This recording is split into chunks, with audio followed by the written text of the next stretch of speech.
নমস্কার, আপনারা দেখছেন HR নিউজ 24, সত্যের লক্ষ্যে মানুষের পাশে। শীতের দিনে উষ্ণতায় স্পর্শ এবং প্রকৃতির প্রতি দায়িত্ববোধ। সূর্য পরিবার ফাউন্ডেশনের উদ্যোগ।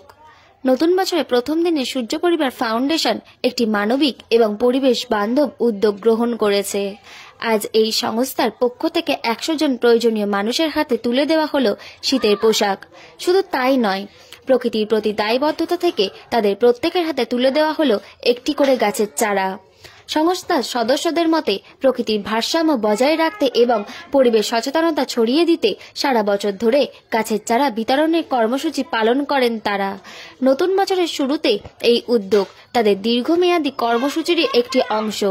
একজন সদস্য জানান, আমরা শুধুমাত্র একদিনের জন্য নয়, সারা বছর ধরেই মানুষের পাশে থাকার চেষ্টা করি। প্রকৃতির ভারসাম্য রক্ষার জন্য মানুষের মধ্যে সচেতনতা বাড়ানোর পাশাপাশি আমরা সহযোগিতার হাত বাড়িয়ে দিই। এই ধরনের উদ্যোগ শুধু মানুষের জীবনে উষ্ণতা এনে দেয় না, বরং আমাদের ভবিষ্যৎ প্রজন্মের জন্য একটি সবুজ পৃথিবী তৈরিতে গুরুত্বপূর্ণ ভূমিকা পালন করে। সূর্য পরিবার ফাউন্ডেশনের এই উদ্যোগ প্রশংসনীয় এবং অনুপ্রেরণামূলক। নদিয়া থেকে জগন্নাথ মণ্ডলের রিপোর্ট।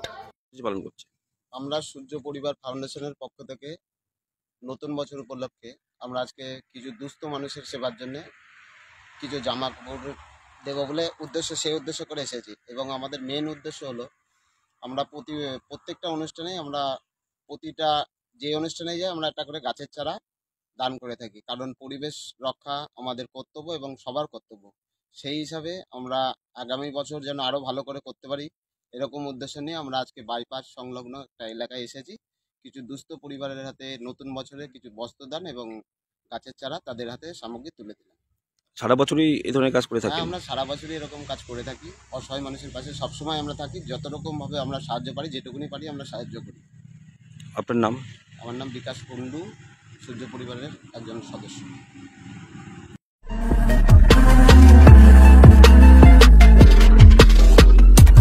নমস্কার, আপনারা দেখছেন HR নিউজ 24, সত্যের লক্ষ্যে মানুষের পাশে।